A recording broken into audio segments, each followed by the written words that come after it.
तो जब हम किसी डीसी बैटरी को कैपेसिटर के अक्रॉस लगाते हैं तो इसका काम होता है क्या, कैपेसिटर को चार्ज करना। लगाते क्या चार्ज हो जाएगा? नहीं होगा। क्या होगा?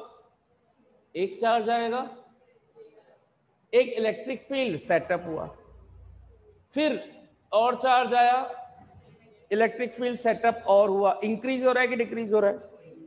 जैसे जैसे पूरा चार्ज हो जाएगा तो ड्यूरिंग द चार्जिंग प्रोसेस क्या इलेक्ट्रिक फील्ड वेरी कर रहा है? यही मैक्सवेल का सोचना था। क्या कि अगर जिस तरीके से मैग्नेटिक फ्लक्स या मैग्नेटिक फील्ड लाइन में चेंज होने से एक इलेक्ट्रिक फील्ड एक इलेक्ट्रिक पोटेंशियल या इलेक्ट्रिक करंट इंड्यूस हुई थी, तो इसका उल्टा भी ट्रू होना चाहिए था।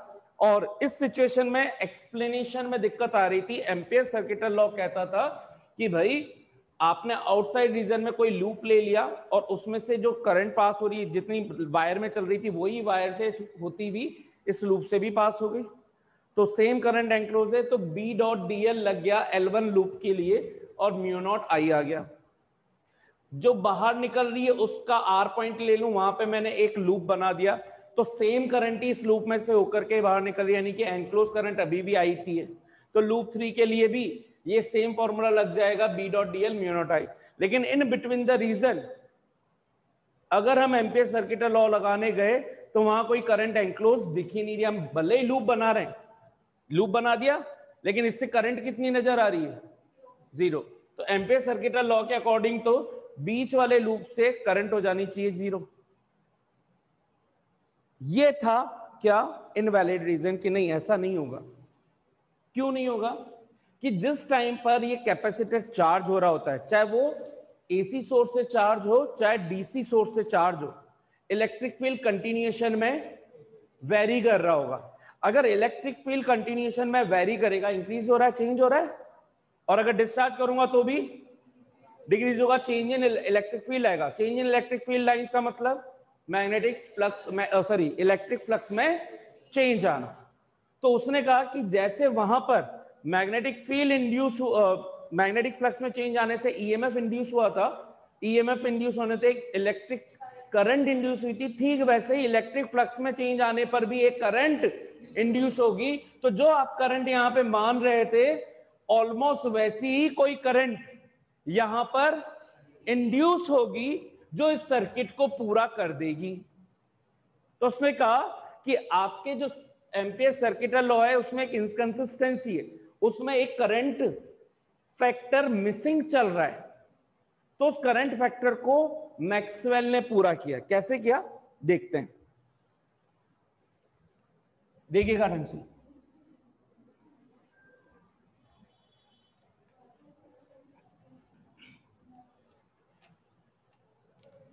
सबसे पहले तो एम्पियर सर्किटल लॉ क्या बोल रहा है?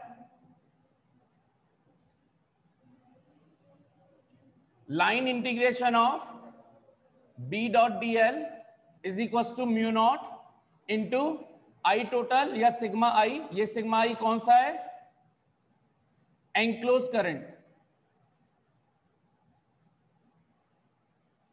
ये हमारी सिचुएशन चल रही है कैपेसिटर की। यहां पर एक लूप ले रखा है L1, एक लूप ले रखा है यहां पर L2, ठीक है, और इधर भी एक लूप चाहो तो ले सकते हो। उसने कहा कि लेट सपोज यहां पे जो करंट आ रही है I, ये बेसिकली है conduction current. What is conduction current? जो चार्ज के फ्लो के कारण होती है। तो लेट सपोज हम इस जो I करंट IT टाइम के थ्रू जो वेरी कर रही है, वेरी क्यों कर रही थी? चार्ज कर रहे थे, तो यहां पे कंटिन्यूएशन के अंदर करंट 0 से पहले एक मैक्सिमम वैल्यू को अचीव करेगी, तब तक करंट क्या हो रही है? वेरी। उस ड्यूरेशन की बात चल रही है। उसी ड्यूरेशन में मैग्नेटिक फील्ड भी धीरे धीरे धीरे चेंज होता जा रहा है, तब तक इलेक्ट्रिक फील्ड में चेंज आ रहा है। तो हम उस पॉइंट का डिस्कशन कर रहे हैं जब तक इलेक्ट्रिक फील्ड वेरी कर रहा है या इलेक्ट्रिक करंट वेरी कर रही है, उस टाइम को हम उस पूरे प्रोसेस को डिस्कस कर रहे हैं अभी। ठीक है, माइंड में क्लियर रहना चाहिए। स्टेडी स्टेट नहीं आई है, फिक्स करंट अभी फ्लो नहीं हो रही है, टाइम डिपेंडेंट करंट फ्लो हो रही है। ठीक है साहब? अच्छा, अब मैंने बोला कि अगर कंडक्शन करंट इस पे अगर चार्ज Q हो और rate of flow of charge dq/dt होती ये करंट की, तो इस IC को मैं क्या लिखता, dq/dt, ये IC है, ठीक है। अगर इस L1 लूप के लिए पूछूं तो for L1 loop B.dl should be is equal to mu not, कितनी करंट इसमें से पास हो रही है, IC, तो मैंने लिख दिया IC, इक्वेशन 1। अगर एम्पीयर सर्किटल लॉ L2 पर लगाऊंगा तो 0 आ रही थी, लेकिन मैक्सवेल ने क्या बोला कि यहां पर भी एक करंट फैक्टर होना चाहिए, और ये किस वजह से आना चाहिए, क्योंकि एक चेंजिंग इलेक्ट्रिक फील्ड के कारण, इलेक्ट्रिक फ्लक्स या इलेक्ट्रिक फील्ड में वेरिएशन के कारण। तो कि भाई पूछा गया कि कितना होगा, तो उसने कहा कि जो भी अंदर ये जो करंट का फैक्टर आएगा यहां से यहां तक, उसने उसको नाम दिया डिस्प्लेसमेंट करंट। क्या नाम दिया, displacement current. And according to Maxwell जो करंट फैक्टर यहां ID इंट्रोड्यूस होना चाहिए, I displacement, it was given by epsilon not d phi e upon dt। उसने बताया कितना, epsilon not d phi e upon dt। क्यों बताया होगा, बुक्स में डायरेक्ट लिखा होता है, मैं आपको बता रहा हूं कि कैसे बताया होगा उसने।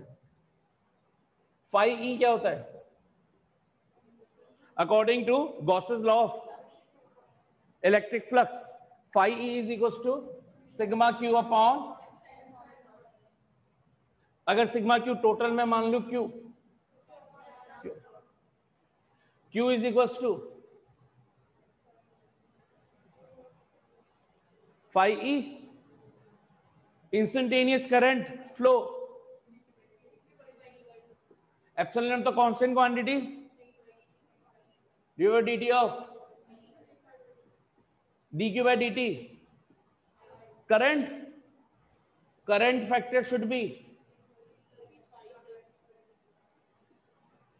क्या हम बोल सकते हैं क्या, इलेक्ट्रिक फ्लक्स में चेंज अगर होता है तो करंट है, यहां पर केवल इलेक्ट्रिक फील्ड कांस्टेंट होता तो इलेक्ट्रिक करंट नहीं थी, ठीक है। इलेक्ट्रिक फ्लक्स में चेंज आने के कारण इलेक्ट्रिक करंट इंड्यूस होती है या इलेक्ट्रिक करंट होती है। क्या सेम कॉन्सेप्ट मैग्नेटिज्म, इलेक्ट्रोमैग्नेटिज्म में भी, क्या मैग्नेटिक फील्ड लाइंस फिक्स हो गई तो कोई इंड्यूस ईएमएफ या कोई इंड्यूस करंट, मैग्नेटिक फील्ड में या मैग्नेटिक फ्लक्स में चेंज हुआ तो ही ईएमएफ या करंट इंड्यूस हो रही थी। ये उसने कह दिया कि देखो गॉसेस लॉ को पहले से ही था, रिलेशन निकाला, ये भी एंक्लोज के बारे में ही बात करता है, यहां पे भी एंक्लोज लूप चल रहा है एम्पियर्स के अंदर, तो उसने कहा कि ठीक है तुम्हारे लूप से जो मैंने करंट बोली बोलो वो पास हो रही कि नहीं हो रही। तो अकॉर्डिंग टू मैक्सवेल अगर ये ID है तो B.dl शुड भी क्या होना चाहिए, म्यू नॉट इंटू ID,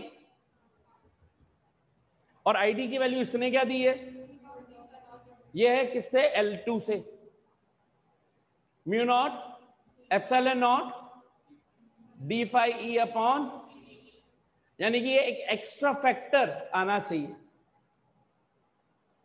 इसका मतलब इस सर्किट से अगर, तो ये IC अलग है एक तरह से अभी बाहर और ये ID है, तो अगर मैं टोटल करंट तुमसे पूछूं पूरे एंटायर के लिए, तो देयरफॉर अकॉर्डिंग टू मैक्सवेल या तो हम इन दोनों को ऐड करते इक्वेशन 1 और इक्वेशन 3 को, इससे भी हमें पूरे कैपेसिटर के आउटसाइड रीजन और इनसाइड रीजन का मैग्नेटिक फील्ड वाला लाइन इंटीग्रेशन मिल जाएगा क्या, है ना। कैसे मिल जाएगा देखो, मैं यहां पे फिर से बता रहा हूं, ये लूप था, इस लूप को मैं यहां तक बढ़ा करके ले आया, ऐसे ले आऊं,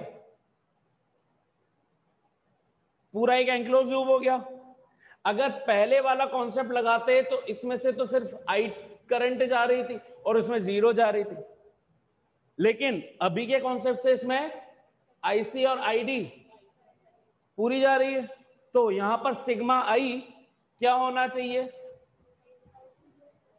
एंक्लोज या I टोटल पूछूं तो I टोटल कितनी हो जानी चाहिए, IC प्लस ID। समझ में आ गया? ये होती है टोटल करंट फ्लो। किसके अकॉर्डिंग? उसने कहा कि अब तुम यूज करो, अब तुम्हारी इनकंसिस्टेंसी खत्म हो चुकी है, अब कहीं पे भी किसी भी रीजन में यूज करो। जो हमारा फैक्टर चल रहा था, इससे सारी चीजें आसान भी हो गई, खत्म भी हो गई। कि IC फ्लो हो रही थी बाहर, आई करंट फ्लो हो रही थी, अंदर भी फ्लो हो रही है। क्या पूरा सर्किट कंप्लीट चल रहा है? सर्किट पूरा कंप्लीट चल रहा है। ये सब कुछ कब हुआ है? जब इलेक्ट्रिक फ्लक्सेस में चेंज हुआ है। ठीक दिख रहा है? तो इसका मतलब हम अगर बोले integration of B dot DL, तो it should be equal to mu not I total is equal to mu not IC plus ID, IC plus ID। बोले तो म्यू नॉट IC और ID की वैल्यू कितनी है? Epsilon not D phi upon, क्या magnetic field को associate कर दिया क्या हमने मैग्नेटिक फ्लक्स के साथ, इलेक्ट्रिक फ्लक्स के साथ? यानी कि एक रिलेशन है मैग्नेटिक फील्ड का इलेक्ट्रिक फ्लक्स के साथ, जो अभी तक देखने को नहीं मिला था, वो मैक्सवेल ने बता डाला। ठीक है, अच्छा साहब, तो ये प्रोसेस समझ में आया अभी आप लोगों को? ओके। डिस्प्लेसमेंट करंट क्या हुई, इसको समझ में आया है ना? कि एम्पियर सर्किट लॉ की इनकंसिस्टेंसी को खत्म करने के लिए एक एडिशनल करंट फैक्टर इंट्रोड्यूस किया गया, जिसको नाम दिया गया क्या? Displacement current. और ये डिस्प्लेसमेंट करंट का इंट्रोडक्शन इस वजह से हुआ जब इलेक्ट्रिक फील्ड वेरी कर रहा था, टाइम डिपेंडेंट था, या इलेक्ट्रिक फ्लक्स टाइम डिपेंडेंट था या वेरी कर रहा था। So whenever there is change in electric field or electric flux with respect to time, some electric current will be there or will be present। ठीक है, उस फेनोमेनन के साथ। कब? जब भी क्या हो रहा हो? इलेक्ट्रिक फ्लक्स या इलेक्ट्रिक फील्ड चेंज हो रहा हो। ठीक है, ये सबसे इंपॉर्टेंट चीज अभी तक, क्योंकि जो कुछ पढ़ा EMI में हमने, फैराडे ने क्या बताया था? मैग्नेटिक फ्लक्स में चेंज से करंट। इसने बताया मैं इलेक्ट्रिक फ्लक्स में चेंज से एक करंट, दोनों ही सिचुएशन में। ठीक है, तो अब यहां पर ये फेनोमेनन हमें बहुत अच्छे से समझ में आया। अच्छा साहब, हम बोलते हैं फाई का कि क्या वाकई में इसने जो कुछ किया वो सही किया? तो फाई E आपका होता है E into area, general way में। Electric flux is equal to electric field into area. Electric field क्या होता है? एक तो ये हो गया। दूसरा हमने बोला electric flux according to Gauss's law sigma Q upon epsilon not. अब इसको कैपेसिटर की टर्म्स में समझते हैं। ये तो हमने गॉसेस लॉ से उठाया था। अगर सिग्मा क्यू मैं क्यू बोल दूं, charge on capacitor, it should be Q upon, Q होता है CV। क्यू क्या होता है? C into V, capacitance into voltage, है ना? इलेक्ट्रिक फील्ड है तो इलेक्ट्रिक पोटेंशियल भी होगा। D is the distance. C का कैपेसिटेंस क्या होता है पैरेलल प्लेट कैपेसिटर के लिए? Epsilon naught A upon D into by D. तो epsilon naught A by D into V। V by D कुछ होता है क्या? E wave, V is equal to ED, E is equal to, तो Q is equal to आ गया epsilon naught A, तो AE is equal to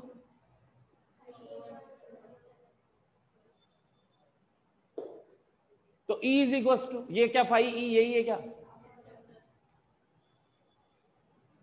ये हम कहां से लेकर के आए? ये फाई को इंट्रोड्यूस कहां से किया है? For bye capacitor. कैपेसिटर की बात चल रही थी, कैपेसिटर का चार्ज उठाया, कैपेसिटेंस के बारे में डिस्कशन किया, वहीं की सारी कुछ चर्चाएं करी। तो E इज इक्वल टू क्या हो जाना चाहिए, Q upon A E epsilon not, या ई ए लिख देता हूं मैं डायरेक्टली, ए ई को डायरेक्ट लिख लेता हूं। लेकिन क्योंकि हम जो डिस्कशन कर रहे थे क्यू चार्ज किसी इंस्टेंट टी टाइम पे था, तो टी टाइम से पहले ये वेरी कर रहा था क्या? जैसे जैसे चार्ज हो रहा है वैसे वैसे क्या चार्ज भी वेरी कर रहा है? इंस्टेंटेनियस पर क्यू बोल दिया। तो अगर मैं पूछूं कि ये चार्ज कैसे चल रहा था टाइम के रेस्पेक्ट में, तो कैसे चल रहा होगा, D Q by D T. तो यहां से क्यू निकाल लूं तो क्या लिख लेगा, phi E epsilon not D Q by, ये क्या हो गया, epsilon not D phi E by. इसी को कैपेसिटर का जो चार्ज है दोनों प्लेट का वही है। क्या यही आईडी है क्या हमारी? आ रहा है सब? अच्छा एक चीज और देखें यहां से बहुत इंटरेस्टिंग, कि ये जो आई कंडक्शन है वो भी क्यू चार्ज के वेरिएशन से ही है। तो क्या I C is equal to D Q by D T होता है? आईडी भी basically D Q by D T है। क्या प्रॉपर फ्लो मिल रहा है? ठीक है, अब देखो इसकी इनकंसिस्टेंसी अब कैसे खत्म हो रही है। कि हम बात करेंगे, डिस्कशन करेंगे इनसाइड द रीजन और आउटसाइड रीजन, और हम बोलेंगे कि देखो अब सब कुछ सारी चीजें सेम बनती है D Q by D T उठा करके। तो अभी आप लोगों ने क्या सीखा, outside the region, outside region of capacitor, outside region of capacitor, capacitor I total should be equal to I C plus I D. Outside region के अंदर क्या चीज नहीं होती, आईडी नहीं होती, क्या रहती है, सिर्फ आईसी। तो outside the region ID IC not zero, तो इसको मैं क्या लिख दूं, I total is equal to IC. ठीक है, first inside the region, inside the region of capacitor,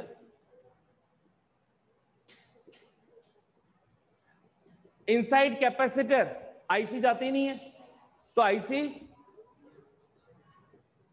zero, क्या चीज जीरो नहीं है, ID नॉट जीरो। तो इसका मतलब आई टोटल कितनी हो गई, ID, IC होती है DQ बाई DT, ID होती है टोटल करंट, हमेशा कंसिस्टेंट हो गई। तो मैक्सवेल की ये जो एडिशनल फैक्टर आया उस वो करता है प्रॉपर्टी ऑफ कंटिन्यूटी। ये क्या बताती है, इसकी मैक्सवेल का जो मॉडिफिकेशन है, ये जो फैक्टर आ रहा है, this equation is one of the 4 equations of Maxwell.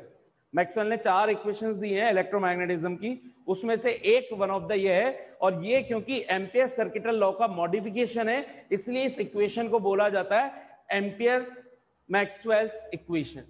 क्या बोलते हैं इस इक्वेशन को, एम्पियर मैक्सवेल इक्वेशन। वरना भी ये होता क्या, हम आगे चल करके मैं डायरेक्ट बताता, फिर ये होता कि रट्टा मारना पड़ता।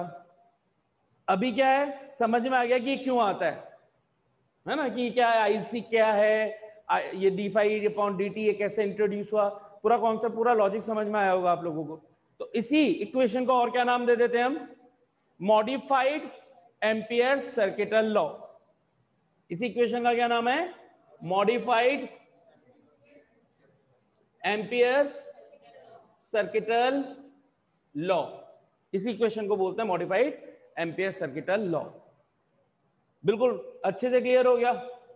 अच्छा साहब, तो अब इसकी कंटिन्यूटी कैसे, तो जो हम प्रॉपर्टी ऑफ कंटिन्यूटी की बात कर रहे हैं, so Maxwell's modified Ampere circuital law states the property of continuity in such a way that the total current will always be continuous through a capacitor, although the individually IC conduction current and ID displacement current will be discontinuous or non-continuous।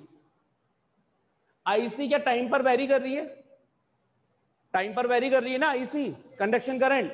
हम ये सारा process कब discuss कर रहे हैं, mind में ध्यान रखना है, मैं जब इलेक्ट्रिक फील्ड में चेंज हो रहा है। इलेक्ट्रिक फील्ड में चेंज किस वजह से हो रहा है, करंट के वेरिएशन की वजह से। तो करंट अगर वेरी कर रही है तो क्या उसको हम कंटिन्यूअस बोलेंगे कि डिसकंटिन्यूअस या नॉन कंटिन्यूअस बोलेंगे, नॉन कंटिन्यूअस या डिसकंटिन्यूअस?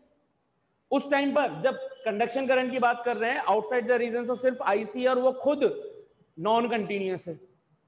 जब इनसाइड द कैपेसिटर बात करें तो वो भी आईडी है और वो भी टाइम डिपेंडेंट है, टाइम डिपेंडेंट है, d∅/dt टाइम डिपेंडेंट है, ये भी वैरी कर रही है। तो हम ये भी बोलेंगे कि इसका मतलब आईडी खुद भी डिसकंटिन्यूअस है, नॉन कंटिन्यूअस है।